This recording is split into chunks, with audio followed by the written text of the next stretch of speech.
어제 한 분이 전화가 왔습니다. 이분은 본인의 문제로 전화하신 것이 아니라 그 옆에 있는 불쌍한 사람을 위하여 꼭 이 이든밸리에 보내고 싶어서 전화했습니다. 그분의 상황은 이런 상황이었습니다.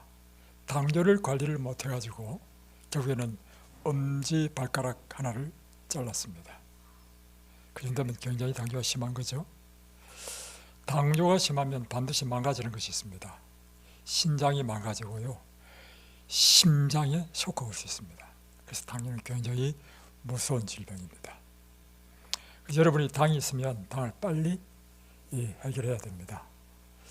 근데 이제 신장이 망가지는 이유는 피가 이제 뻑뻑해지니까요, 신장이 무리를 받고 그래서 신장이 망가지는 것입니다. 그래서 저는 병원에서 투석을 해야 된다는 이야기를 하는 것입니다.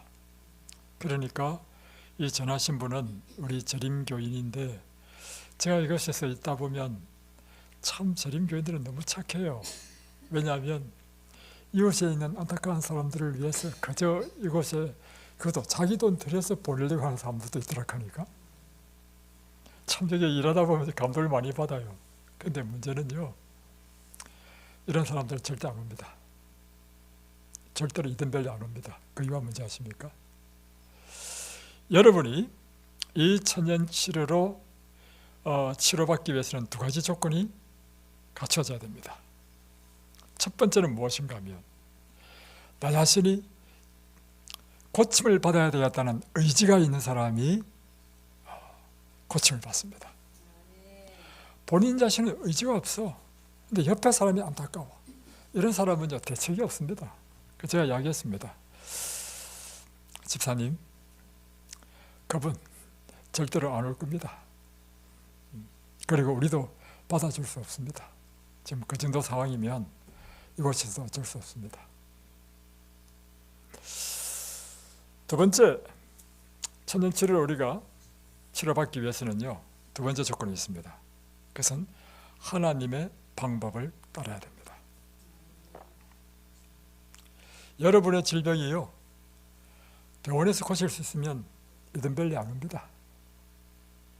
여러분이 병원에서 고칠 수 없어서 이곳에 오셨다면 여러분이 해야 될 것은요, 딱 한 가지입니다. 하나님의 치료 방법을 따르는 것입니다. 하나님의 치료 방법은요, 출애굽기 15장 26절에 말씀하고 있습니다. 나 여호와의 말을 잘 듣고 내 보기에 의를 행하며 내 계명에 귀를 기울이며 내 모든 규례를 지키면 내가 애굽 사람에게 내린 어떤 질병도 너에게 걸리지 않게 할 것이며 나는 너희를 치료하는 여호와이니라. 그러니까 여러분이 이 치료받는 방법은 딱 한 가지밖에 없습니다. 하나님의 치료를 받아야 됩니다. 하나님이 여러분을 치료하는 그 은혜를 입어야만이 여러분은 치료됩니다. 그러면 그 하나님의 은혜가 우리에게 임하기 위해서는 하나님께서 우리에게 분명히 말씀하셨습니다. 내 말을 잘 들으라. 그리고 내가 너에게 말하는 이것을 그대로 잘 지켜 행하라. 그러면 너는 모든 질병으로부터 자유로울 것이고 혹 질병에 걸렸다 할지라도 나음을 입을 것이다. 그래서 제가요, 사실은 이든밸리 하기 전에도요, 많은 사람들을 고쳤습니다. 고친 방법은요, 특별한 무슨 비법을 쓴 것이 아니고요, 이곳에서 하는 아주 평범한 천연치유 방법으로. 그리고 왜 그러냐, 제가 갖고 있는 확신이 있거든요. 그것은 하나님의 말씀에 순종하면 반드시 하나님의 일이 일어난다. 이것이 갖고 있는 강력한 신념입니다. 그래서 이곳에서 하는 것은요, 하나님께서 우리에게 하라고 하는 것만 합니다. 그러니까 일어나는 일이 뭐냐면 하나님의 일이 일어나는 것입니다. 그것이 여러분에게는 치유인 것입니다. 그래서 많은 사람들이 전화합니다. 그곳에서는 어떤 치료를 해주시나요? 그러니까 그들이 기대하는 게 뭔지 압니다. 뭐 찜질도 해주고 무슨 뭐 특별한 뭐 이런 방법을 뭐 뜸도 해주고 이러기를 원한단 말이에요. 그런 사람들은 다 실망합니다. 마치 이곳에서는 아무것도 해주는 것이 없는 것처럼 느껴집니다. 그러나 놀라운 사실은요, 하나님께서 주신 방법은 아주 쉽고 단순하고 누구나 할 수 있는 것입니다. 그런데 이 방법을 따르면 놀라운 치료가 일어납니다. 어제 우리 중에 어제 오신 분이죠. 어제 오신 분. 저는 처음 들어보는 병명이었습니다. 뭐냐면 원발성 담즙성 경화증이야. 그래서 저도 처음 들어봤는데 이것이 희귀병이고 그리고 병원에서는 고칠 수 없는 불치병이라는 것입니다. 그죠? 단도직입적으로 하겠습니다. 그 병 고칠 수 있습니다. 제가 왜 이렇게 막 대담하게 이야기할 수 있죠? 왜냐하면요, 병은 망가지려 하더라도요, 치료 방법은 다 똑같습니다. 병은 망가지려 하더라도요, 그 병의 원인도 다 똑같고요. 그러니까 병의 원인은 똑같은데요, 병이 다양한 이유는 뭐냐면 사람마다 다양한 데가 있어. 그래서 다양한 질병이 생기는 것이고, 거꾸로 딱 뒤집어 놓고 보면 여러분의 병이 아무리 다양하더라도 치료한 방법은 딱 한 가지입니다. 그것은 우리 하나님께서 우리에게요, 우리 병을 극복할 수 있는 힘을 넣어주셨어. 그것이 바로 면역력입니다. 그래서 하나님께서는 우리 스스로 우리 병을 극복할 수 있는 이 시스템을 넣어줬는데, 이 시스템을 우리가 잘 북돋아주기만 하면 우리 몸이 우리 병을 치료하는 것입니다. 이럴 때 일어나는 일은요, 아무런 부작용이 없습니다. 이럴 때 일어나는 것은요, 아주 쉽고 아주 편하고 아주 깨끗하고 아주 아름답게 치료된단 말이에요. 흉터도 없습니다.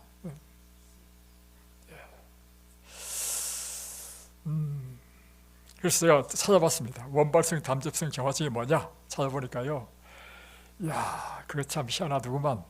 이게 자가 면역 질환 중에 하나인데요, 간이 있죠.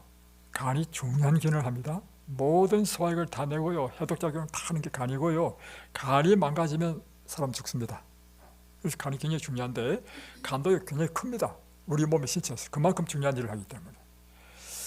그런데 이 간에서 끊임없이 뭘 만들어내냐면 담즙을 만들어냅니다. 이 담즙이 해독작용도 하고 소화작용도 하고, 지방은요, 이 간에서 나온 이 담즙으로 소화시킵니다.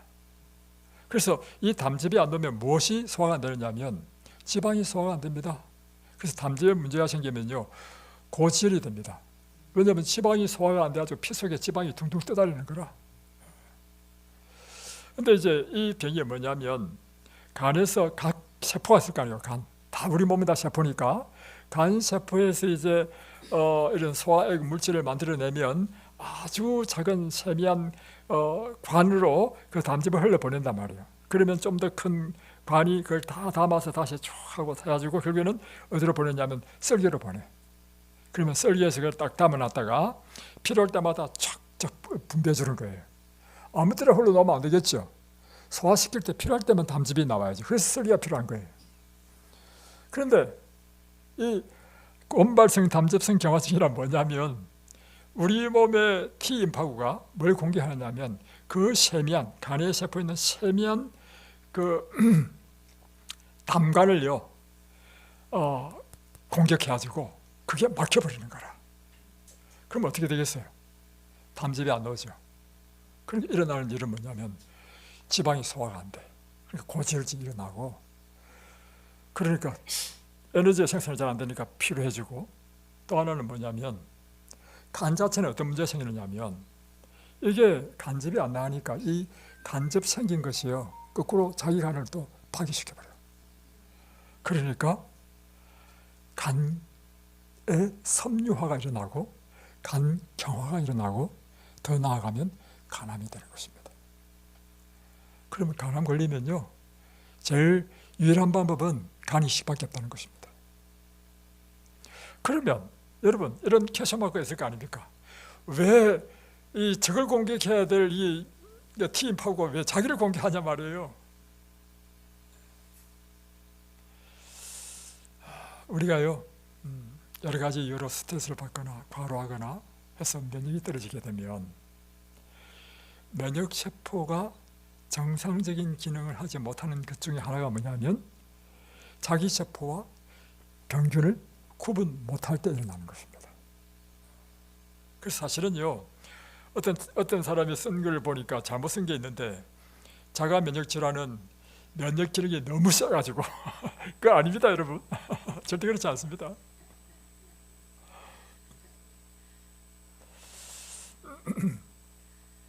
이거 치료하는 방법은 뭘까요? 치료하는 방법은요, 단순합니다.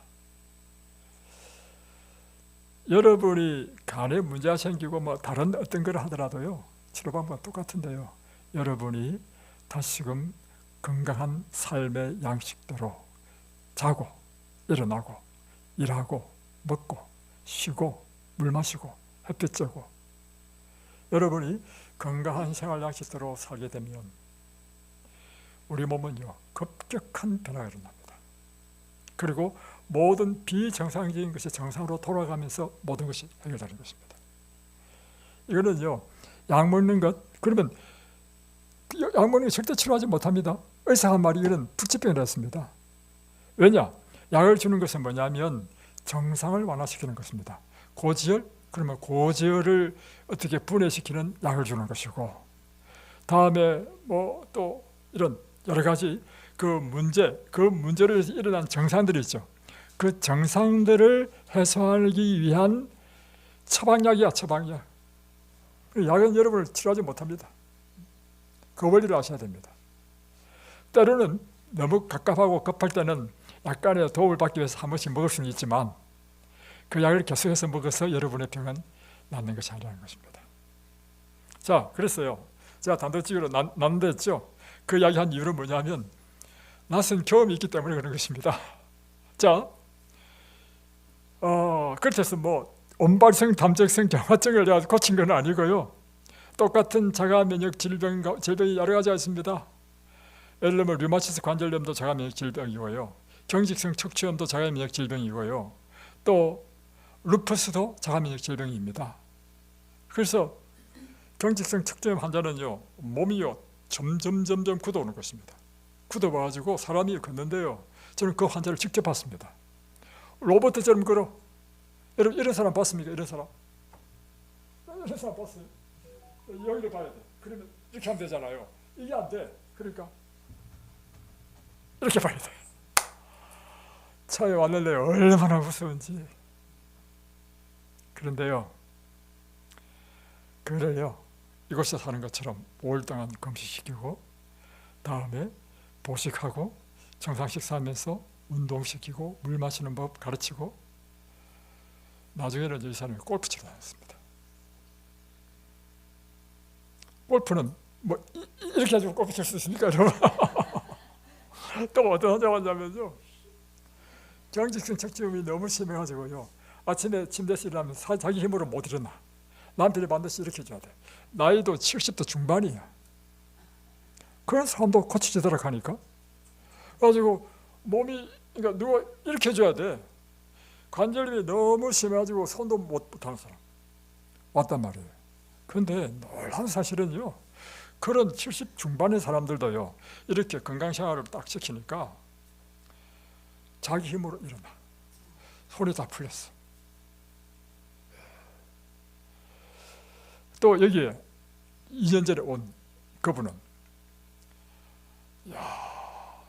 정말 너무너무 심한 사람이에요. 걸레도 못 자고요, 설거지도 못하는 사람, 그리고 섬유 근통에다가 통풍에다가 또 류마티스 뭐더라, 이름이 복잡해. 하던 병이 왜냐면 재발성 류마티즘에다가 맡은 복합적인 병을 갖고 온 사람이 있어.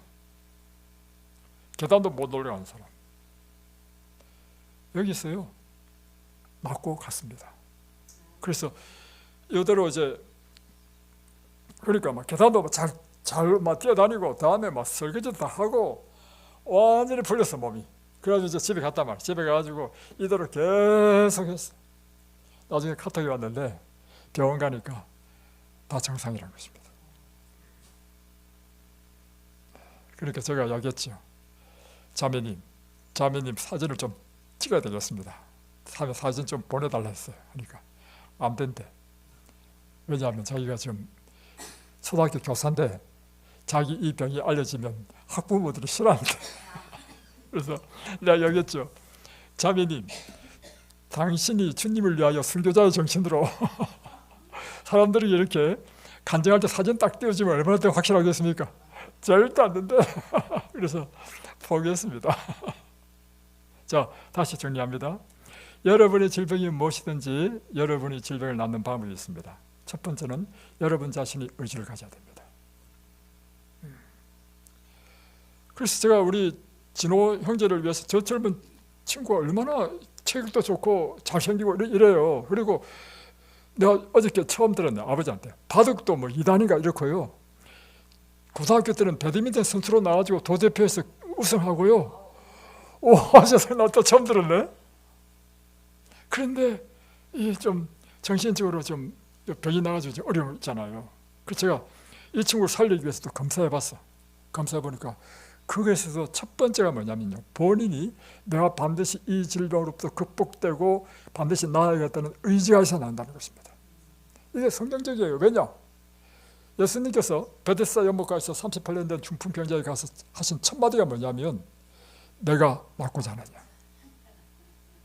그러니까 내가 낫고자 하는 그런 그 의지가 있느냐 이걸 묻는 거예요. 그러니까 낫고자 하는 의지가 있어야 낫는다는 것입니다. 여러분 질문하겠습니다. 여러분 나는 낫고자 하는 의지 있습니까? 네. 그리고 두 번째, 하나님께서 주신 이 법칙, 하나님의 이 건강 법칙에 순종할 그런 결심을 하십니까? 네. 그럼 여러분 낫습니다. 제가 뭐 감히 이렇게 이야기하는 게 좀 그렇지만서도 이게 하나님의 법칙입니다. 자, 이제 여기까지가 성경 이제 우리 건강 강의고요. 오늘은 성경 공부를 좀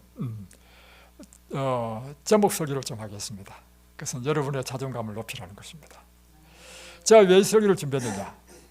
어제 이제 우리가 날마다 요즘 날씨가 얼마나 좋은지, 그죠? 낮에는 따끈따끈하고 또 저녁에는 해가 딱 지면 시원하고 엄청 좋죠. 그래서 저녁을 딱 먹으면 제처와 우리 여미 지사님이 하시는 일이 뭐냐면 부엌에서 하루 종일 일을 하니까 이제 그분들한테도 운동이 필요해요. 그러니까 돈단 말이에요. 돌 때 저한테 전화합니다. 돌고 있는데 같이 돌겠냐고. 그럼 나도 같이 돌아야지. 그래서 이제 가서 이제 이 관대를 돈단 말이에요. 도는데 돌리고 이제 딱 나오는데 보니까 앞에 한 5분이 이제 우리 입소자들이 막 저렴이 이제 여자분들이 오는데 그 모습이 너무 아름다운구나 내 눈에. 그래서 야, 이거 사진을 찍어야 되겠다. 사진을 딱 들이드니까 갑자기 사람들이 막 흩어져. 왜 흩어지냐니까 자기는 사진 절대 안 찍는데. 자, 그 모습을 보고요, 야, 오늘 내 설교를 자존감이라는 제목으로 설교를 해야 되겠다. 왜 안 찍는지 아십니까? 자존감이 낮은 사람은요 절대 사진 안 찍을래. 근데 딱 2사람만 사진 찍더라고. 그래서 오늘 제 설교 제목이 자존감을 높이랍니다.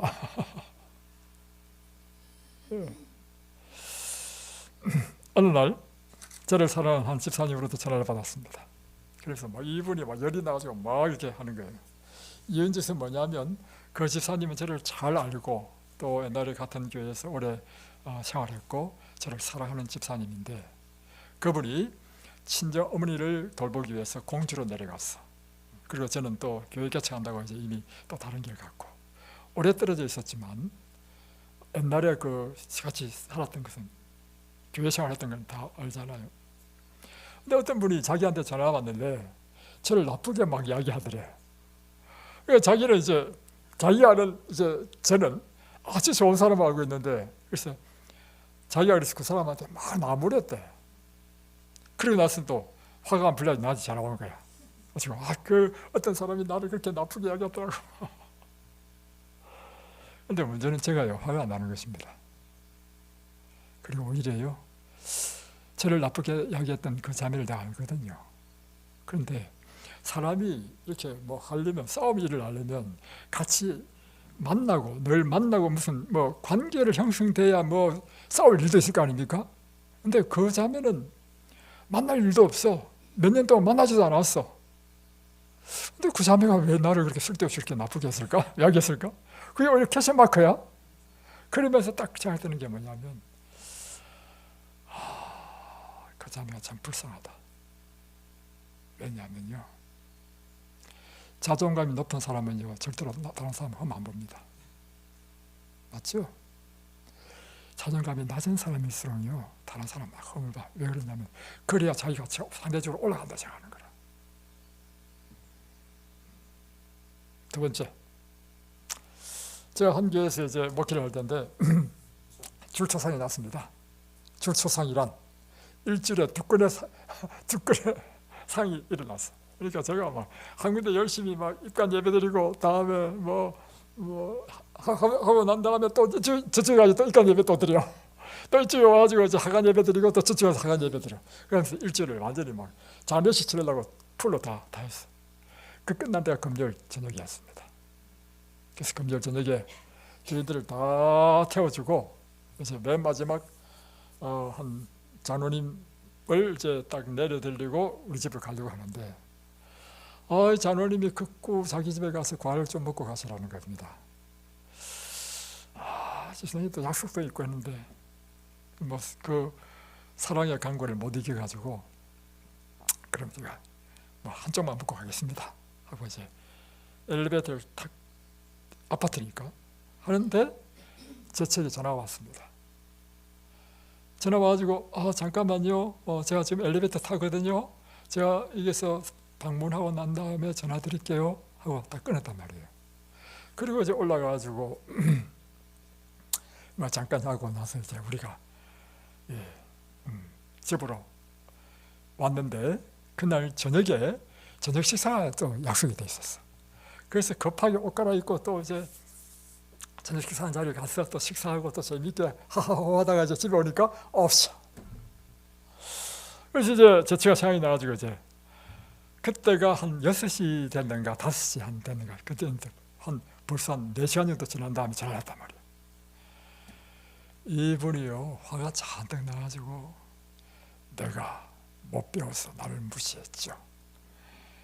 나를 하면서 막 이번에 화가 잔뜩 나서 자기는 못 배우고 가진 것도 없고 이래가지고 당신이 나를 무시했다는 이런 식이야. 그럼 막 퍼붓는 거야. 그러니까 제가 어쩔 줄을 몰라 하면서 막 일단 변명하는 거야. 변명. 실제적으로 우리가 뭐 그런 게 아니잖아요. 그래서 상황이 이런 상황이 되었고 또 끝나자마자 이런 상황이 되어서 이렇게 해서 와서 이제 우리가 지금 전화한다. 막무가내야.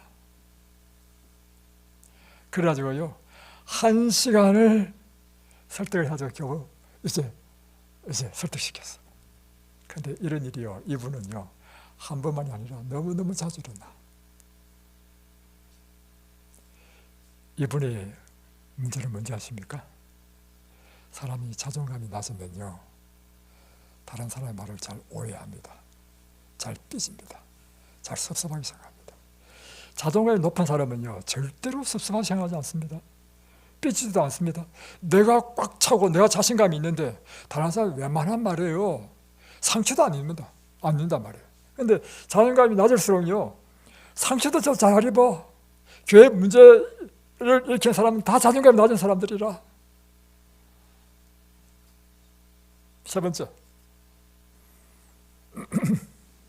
참 이번에는 또 재밌는 일이 있었는데 시간이 많이 지나니까 넘어가겠습니다. 세 번째 이야기는 떼어놓고 일일이 다 이야기하면 너무 많으니까 자 여러분 자존감이 높은 사람과 자존감이 낮은 사람의 차이를 한번 말씀드리겠습니다.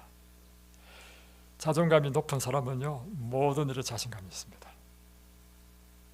그러나 자존감이 낮으면요 모든 일에 자신감이 없어. 그리고 자존감이 높으면요 도전하는 걸 두려워하지 않아. 실패하는 걸 두려워하지 않아. 그러나 자존감이 낮으면요 실패하기를 두려워해요. 그래서 도전을 잘 못해. 자존감이 높으면요 생각 자체가 긍정적이야. 그리고 다른 사람 말을 하면 그 말을 호의적으로 해석해. 그러니까 좋은 방향으로 해석해. 근데 자존감이 낮으면요 항상 생각이 부정적이야.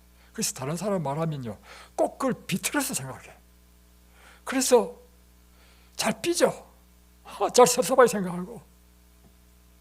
여러분 그래서 내가 잘 삐진다면요 나를 하고 삐지게 만든 그 사람에게 문제 있는 게 아니고 나 자신에게 문제 있습니다. 다음에 우리 일을 하다가 일이 안 됐다 이러면요, 자존감 높은 사람은요, 일이 안 됐으면요, 그 자기 책임으로 돌리고, 또 하나는 하나님의 무슨 섭리가 있을까 이렇게 생각한단 말이에요. 그런데 자존감이 낮게 되면요, 일이 잘 안 되면요, 화를 내고 속상해하고 남을 원망하고, 자존감 문제입니다. 여러분, 자존감이 낮게 되는 이유는 무엇입니까? 내가 다른 사람보다 못하다는 생각을 갖기 때문에 자존감이 낮는 것입니다. 내가 다른 사람보다 못생겼다, 배운 것도 없다, 가난하다, 이럴 때요, 또 늙었다, 늙은 것도 자존감 팍 떨어뜨립니다. 왜냐하면 제가 나이 들어보니까, 와, 옛날에는 근데 지금은 옛날 이야기하지 말고 지금은 마음대로 안 돼. 얼마나 자존심 상하는지. 그죠? 그러니까 늙은 것은요, 자존감을 떨어뜨립니다. 또 내가 쓸모없는 사람이다, 이런 생각, 이것이 여러분의 자존감을 떨어뜨립니다. 두 번째는요, 지지를 받지 못하거나 격려를 받지 못하거나 사랑을 받지 못하면 자존감이 떨어집니다. 특별히요, 여자들의 자존감은 남편에게 달렸습니다. 여자들의 자존감 높은 거는요, 남편이 훌륭하다는 뜻이고요, 여자가 자존감이 낮다는 것은요, 남편이 문제였다는 것입니다.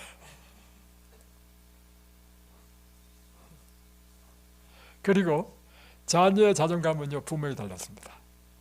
자녀가 자존감이 낮다는 것은요, 부모가 언제나 자녀에게 격려하고 용기를 불어두고 지지해주고 이랬다는 것입니다.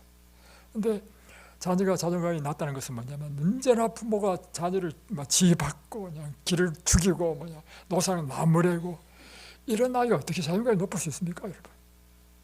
그렇죠? 세 번째, 죄의식은 자존감을 떨어뜨립니다. 내가 죄를 지었잖아요. 그러면 사람이 아무도 나에게 이야기 안 한다 하더라도 나 자신이요, 자존감이 팍 떨어집니다. 여러분, 우리가 죄를 짓지 말아야 되는 이유는 그것입니다. 우리 스스로 우리 자신의 가치를 떨어뜨리기 때문입니다.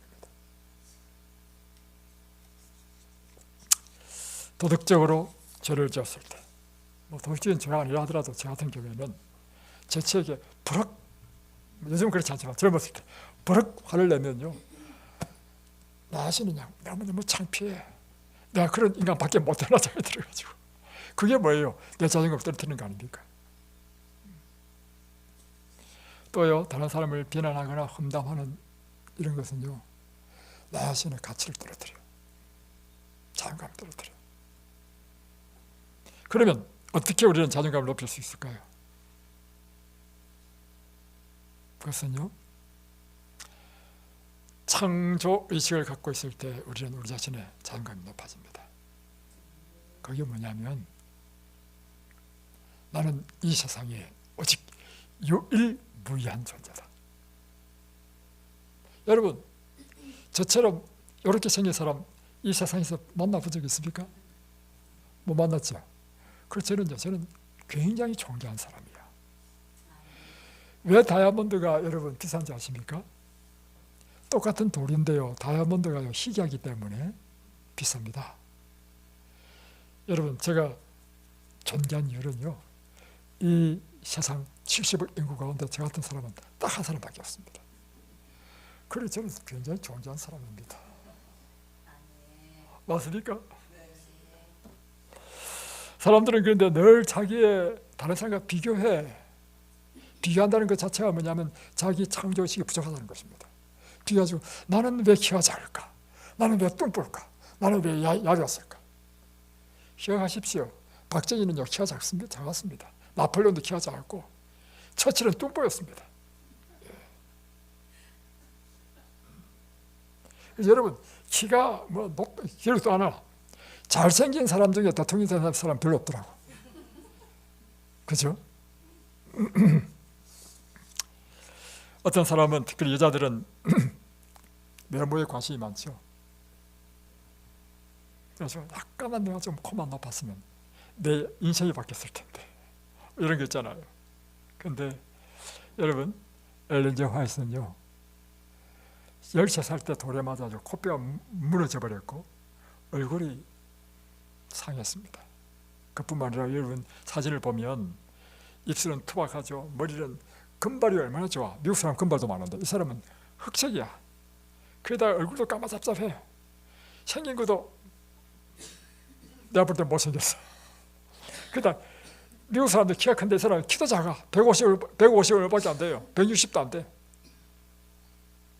그러나 하나님께서는 그를요 당신의 선자로 사용하셔서 2000번의 계시를 준 사람입니다. 그러니까 하나님께서는요 여러분의 외모가 어떠냐 별로 중요하지 않아. 하나님은 뭘 보시기 때문에? 중심을 보시기 때문에. 두 번째, 하나님의 율법을 순종하고 그리고 올바르게 사는 것은 굉장히 중요합니다. 내가 올바른 삶을 살고 있다는 의식은 나로 하여금 자존감을 높여줍니다. 나는 정직한 사람이다. 이것은요 굉장한 자존감을 높여줍니다. 나는 도덕적으로 깨끗한 사람이다. 이것은요 굉장한 자존감입니다. 여러분이요 도덕적으로 올바른 삶을 살게 되면 여러분 자신의 가치를 여러분 스스로 올리기 때문에 자존감이 높아집니다. 세 번째, 여러분이 잘생기고 못생기고 차원을 떠나가지고요 여러분의 외모를 깔끔하게 하십시오. 여러분의 외모를 깔끔하게 하면 여러분 자신의 자존감이 높아집니다. 기억하십시오. 하나님은 사람의 중심을 보시죠. 그런데 사람은 사람의 외모를 봅니다. 그래서 우리는 사람과 사람 사이의 대외적인 관계 속에 다 관계를 맺고 살고 있잖아요. 그렇다면 사람들은 우리의 무엇을 본다는 것입니까? 중심을 보는 것에 시간이 많이 걸리고 first impression 하잖아요. 딱 보는 순간 첫인상이 중요한 거예요. 그래서 우리는 최소한 우리의 두발이라든가 우리의 옷이라든가 그렇다 해서 여러분 뭐 고가 옷을 입으라는 뜻은 아닙니다. 여러분이 단정하고 깔끔하게 이렇게 생활하는 것 굉장히 여러분의 자존감을 올려줍니다. 제가 이제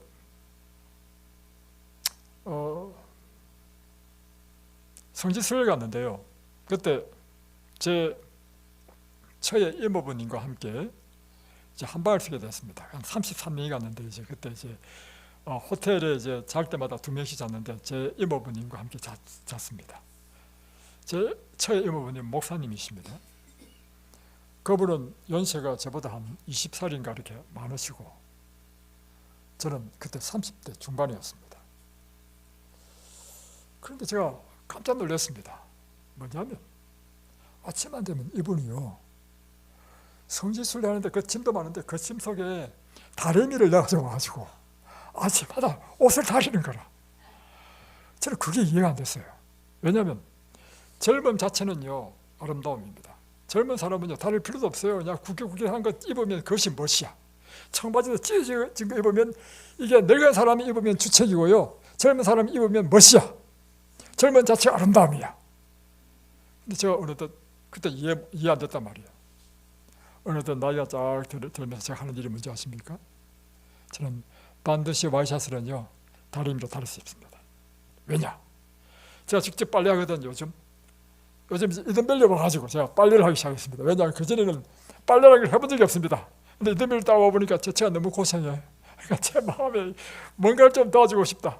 그래서 우리 집에 있는 청소, 빨래라도 내가 해주는 것이 내가 도움이 되겠다. 아주 그때부터 시작했단 말이에요.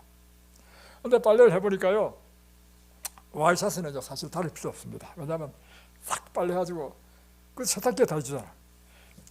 탁 틀은 다음에 딱 걸면요 깔끔해. 그럼에도 불구하고 저는 다리미질 합니다. 왜냐하면 제가 입어보니까 다리미질을 했을 때 제 자존감이 더 높아져. 맞죠? 네.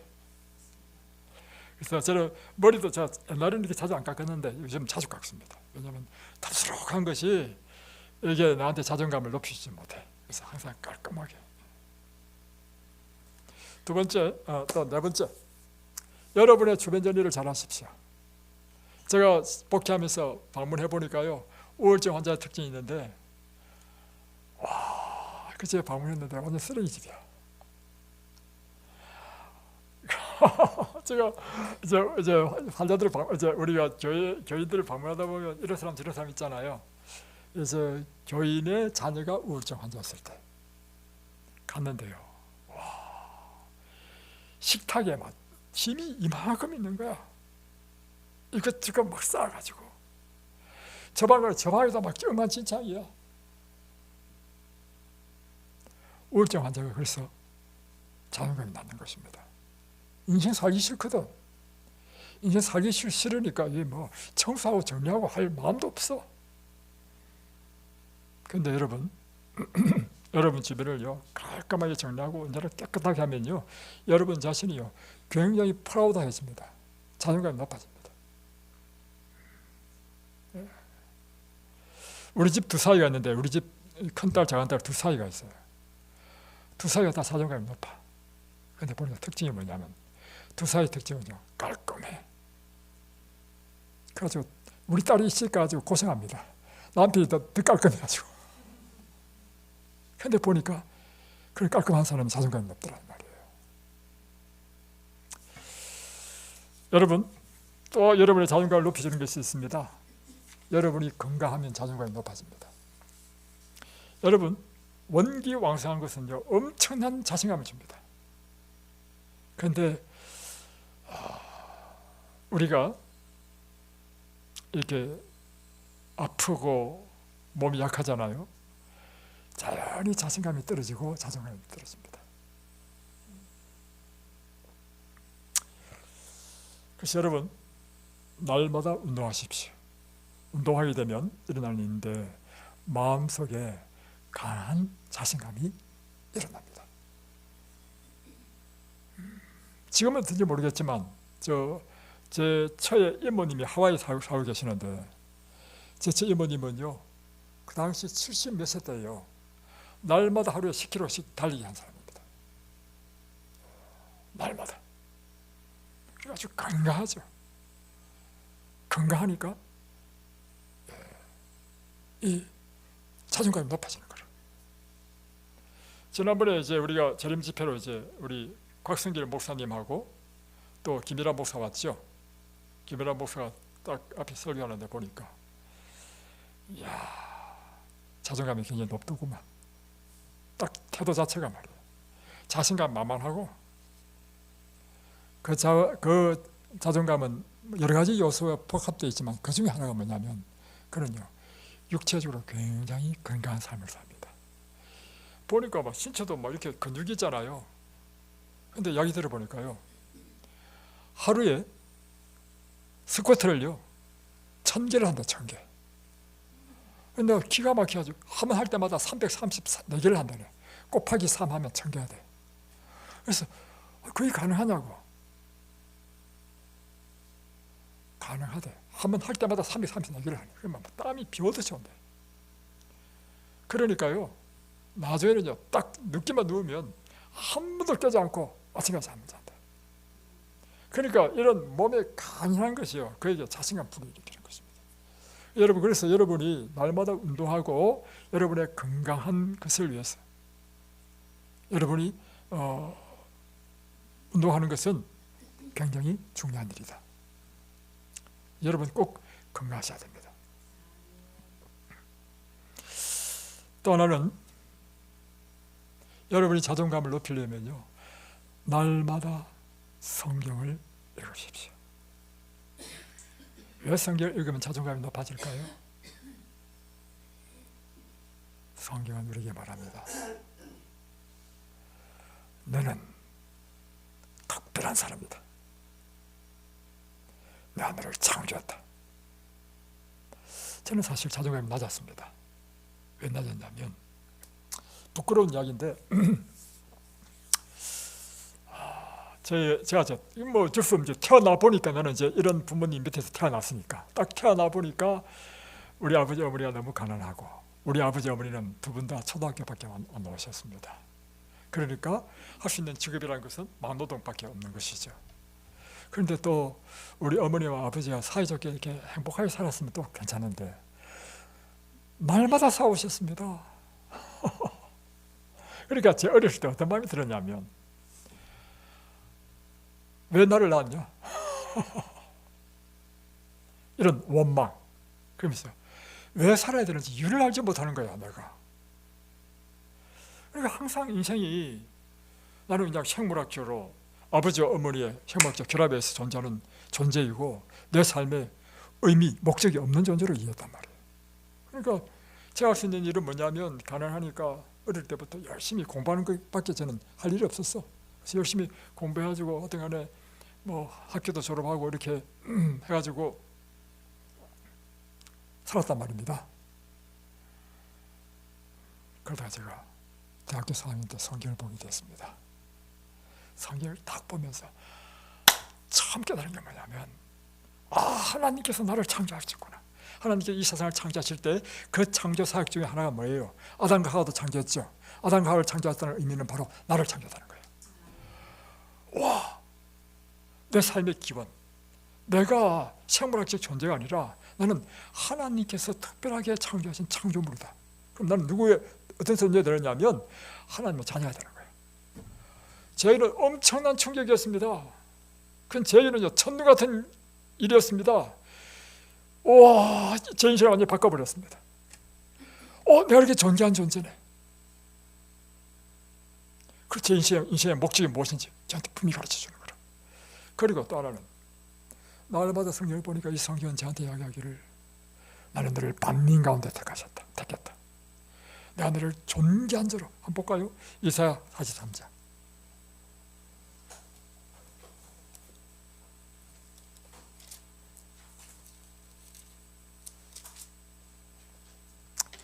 (1절) 야곱아, 너를 창조하신 여호와께서 지금 말씀하시느니라. 이스라엘아, 너를 지으신 이가 말씀하시느니라. 너는 두려워하지 말라. 내가 너를 구속하였고 내가 너를 지명하여 불렀나니 너는 내 것이라. 하나님께서 나를 택했다는 것입니다. 지명했다는 것입니다. 만민 가운데 나를 콕 찍었다는 거예요. 그래서 저는 이 성경 읽을 때요, 하나님께 내가 너를 지명했다는, 나를 누구로 생각하냐면 다른 사람이 아니라 나를 이렇게 지명해서 불렀다. 나를 택했다. 그리고 하나님께서 하신 말씀이 너는 내 것이다. 나는 누구의 것이라고요? 하나님의 것이. 여러분, 저는 이런 사람입니다. 거기다가 여기 보면요, 4절 보십시오. 내가 내 눈에 보배롭고 존귀하며 내가 너를 사랑하였은즉. 너는 나한테 너무너무 보배롭고 존귀한 자다. 여러분, 저는요, 하나님께서 보실 때요, 하나님께서 가장 보배롭고 존귀한 자입니다. 이것만큼 여러분, 제 자존감을 높이는 게 있겠습니까? 그래서 성경 보니까 하나님께서 예수를 믿는 자는 하나님의 자녀가 되게 하셨다 했잖아요. 영접하는 자 곧 그 이름을 믿는 자에게는 하나님의 자녀가 되는 권세를 주셨으니. 베드로전서 2장 9절에는 너는 택하신 족속이요 왕같은 제사장이요 거룩한 백성이요. 하나님께 나를 택하셨다는 거예요. 그래서 저는요, 기회 안 죽습니다.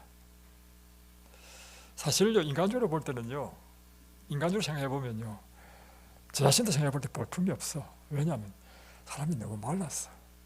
좀 살이 좀 탁탁하게 이러면 얼마나 보기 좋겠어요. 인간적으로 보면 진짜 볼품이 없는 사람 중에 한 사람이야. 또 목사라면 좀 목소리도 좀 좋고 그래가지고 좀 목소리 좋은 목사가 얼마나 많아요.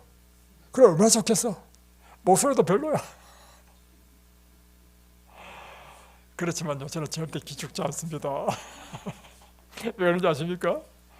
하나님께서 나를 택하셨다. 지명해 불렀다. 만민 가운데 나를 택했다. 이게 저는 분명한 저는 의식을 갖고 있습니다. 그래서 저는 아무리 다른 사람이 해도요, 디스해도요, 저는 절대 디스당하지 않습니다. 제 스스로가. 또 하나는, 여러분, 나 자신의 가치는 무엇으로 평가되느냐면요, 이렇습니다. 이 스마트폰이죠. 이 스마트폰의 가치는요, 무엇으로 결정되느냐면 이 스마트폰을 사기 위하여 내가 지불한 가치로 이 가치가 결정됩니다. 그래서 이 스마트폰 살 때는 한 100만 원 주고 샀다 하십시다.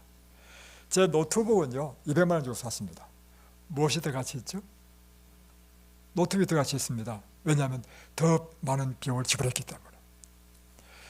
저는요 이 세상에 무엇과도 비교할 수 없는 가치를 갖고 있는 사람입니다. 왜냐하면 나를 위해서 예수님께서 자신의 생명을 지불했어. 네. 나를 위해서요. 그분 자신이 십자가에서 죽으시고 나에게 구원을 주셨어. 그래서 저는요 엄청 가치 있는 사람입니다. 여러분도 마찬가지죠. 여러분은요 하나님께서 여러분을 살기 위하여 당신의 생명을 주고 바꾼 사람이라.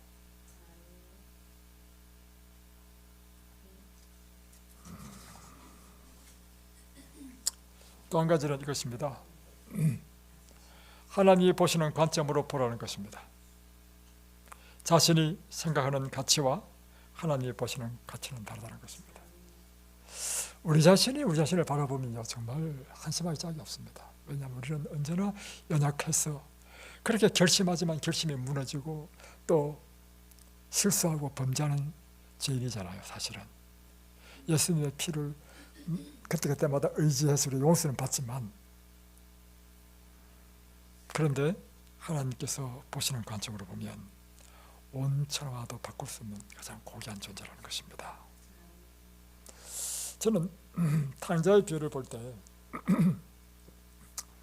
누가복음 15장에 보면 탕자의 비유, 이런 은전의 비유, 그리고 또 이런 양의 비유 나오잖아요. 이 비유에 공통점이 있습니다. 공통점이 뭐죠? 셋 다 잃어버렸다는 것입니다. 또 하나는 잃어버린 주인은 이것을 찾기 위해서요 찾도록 찾았다는 것입니다. 근데 저는 좀 잘 이해가 안 돼요.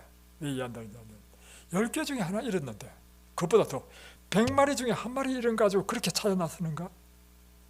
그리고 또 더 이해 안 되는 건 한 마리 찾았단 말이에요. 찾아가지고는요 기쁘다고요 온 동네 사람을 불러가지고 잔치를 해. 그러면 잔치하면 양을 몇 마리 잡아야 됩니까? 한 마리 이상 잡아야 되죠. 그러면 플러스 마이너스면 적자입니까? 이익입니까? 그럼 이 비유를 보면 이해가 안 돼. 이건 무엇을 의미합니까? 하나님께서 우리를 보시는 관점이 그렇다는 것입니다. 우리 한 사람은 온 천하도 바꿀 수 없는 존재라는 것입니다.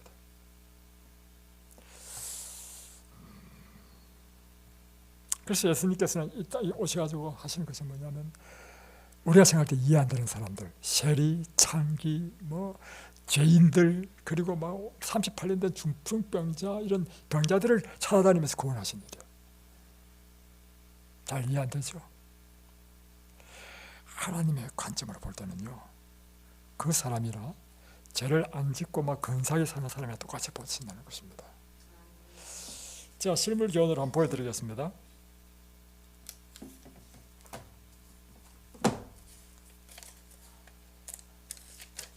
자, 여기 5만 원권이 있습니다. 5만 원입니다. 자, 그 중에 이거는 이제 근사하게 깨끗하게 이제 보존되어 있고, 근데 이 5만 원권은 인생을 살다 보니까 죄도 짓고 다음에 여러 가지 사건 사고를 당해가지고 인생이 구겨지기 시작했어. 때로는 사람의 발에 막 밟히기 시작했어. 밟혀가지고 짓밟히기 됐어. 그래가지고 이게 바로 막달라 마리아 됐어. 여러분, 자, 이 5만 원권을 구겨졌습니다. 그런데 여기는 이 사람은요 죄도 안 짓고요 잘 살았습니다. 어떤 돈이 더 가치가 있습니까? 똑같죠. 하나님께서 보실 때는요 이런 인생이나 이런 인생이나 똑같다는 것입니다. 하나님께서 여러분이 아무리 구겨지고 상하고 병자가 되고 내일 모레 죽을지 모르는 암환자 됐다 할지라도요 하나님께서 보실 때는요 건강한 사람과 똑같이 그분은 존귀한 자인 것입니다. 여러분은 정말 존귀한 자입니까?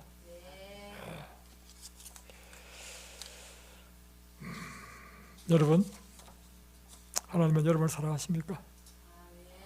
우리의 존귀함은요, 자존감은 나를 누군가가 사랑하는 사람이 있을 때 존귀함이 커지는 것입니다. 그래서 여러분, 남편 되는 사람은요 아내를 정말 사랑해야 됩니다. 남편이 사랑하지 않는 아내는요 자존감이 올라갈 수가 없어. 그래서 남편은요 목숨을 걸고 아내를 위해 사랑해야 되고요, 거꾸로 아내도요 남편을 그렇게 사랑해야 됩니다. 남편 사랑을 받아야 남자가 기가 삽니다. 기가 산다는 것 자체가 뭐냐면 자존감이 올라간다는 것입니다. 그런데 여러분, 인간에게 기대는 것은요 늘 실망당합니다. 남편이 내 원하는 대로 잘 안 해줘. 부인도 마찬가지야.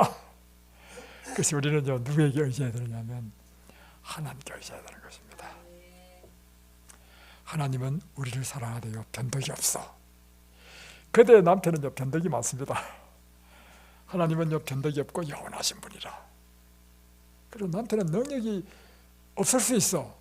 능력이 없으면요 사랑해 줄래도 뭐 사랑해 줄 수 없을 수 있어. 그러나 우리의 하늘 아버지는 능력이 많으신 분이라. 그 하나님이 나를 정말 사랑하신다. 저에게 있는 가장 큰 은혜는 무엇인가 하면 저는 진짜 이런 확신을 갖고 있습니다. 진짜로요. 하나님께서 나를 사랑하시는데 얼만큼 사랑하시는가. 70억의 인구 가운데 나를 가장 사랑하신다. 물론 하나님은 사람을 편하지 않습니다. 그런데 내가 하나님께 갖는 생각은 진짜 그렇습니다. 하나님 나를 너무너무 사랑하실 때 어떻게 사랑하냐면 마치 너무너무 큰 편애를 하는 것처럼 70억의 인구보다도 나를 그렇게 편애하듯이 나를 그렇게 사랑하신다. 이게 얼마나 큰 자신감인지.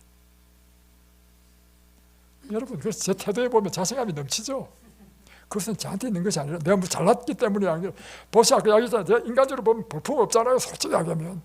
그래서 여기 온 사람들이 전부 다 한편으로 좀 실망합니다. 뭐냐면 유튜브로 보니까 좀 그럴듯한데 직접 보니까 좀 어떤 사람 이렇게 이야기하는 사람 많아. 그러면서 저는 절대 기죽지 않습니다. 왜요? 하나님 나를 사랑한다는 것입니다.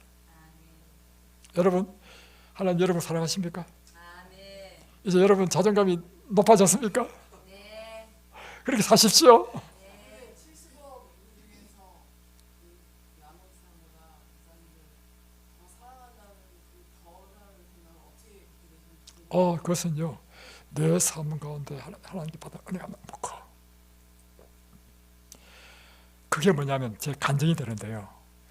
하나님을 믿고 내 삶 가운데 일어난 많은 기적들이 있고요, 많은 사건들이 있고요, 그 많은 은혜들이 나로 하여금 말할 수 없는 그런 하나님의 사랑을 더 느끼게 만드는 거예요. 그래서 여러분이 신앙생활은요 경험되어져야 됩니다. 그 경험되어지기 위해서는 여러분이 하셔야 될 일인데 뭐냐면 읽고 그냥 읽고 끝나면 안 돼. 그럼 경험이 안 되죠. 여기에서 하나님께서 말씀하시는 명령이 있잖아요. 명령을 순종하십시오. 그 순종은요 쉬우면 누구나 다 하지. 순종은 마치 내가 할 수 없는 상황이라 할지라도 아예 내가 목숨을 걸고 한번 해보십시오. 그럴 때 기적이 일어난단 말이에요.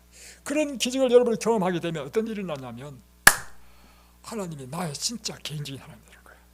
그리고 하나님 나를 얼마나 사랑하는지, 제가 갖고 있는 그분에 대한 사랑에 대한 확신과 자신감은 바로 그런 것에 기초한 자신감인 것입니다. 그냥 막연히 내 생각으로, 그게 아니라 내 삶의 경험을 통해서. 오늘도 제가 좀 차분하게 이야기하려는데 하나님 이야기만 하면 마음의 속에서 막 열정이 일어나가지고 기도하십시다.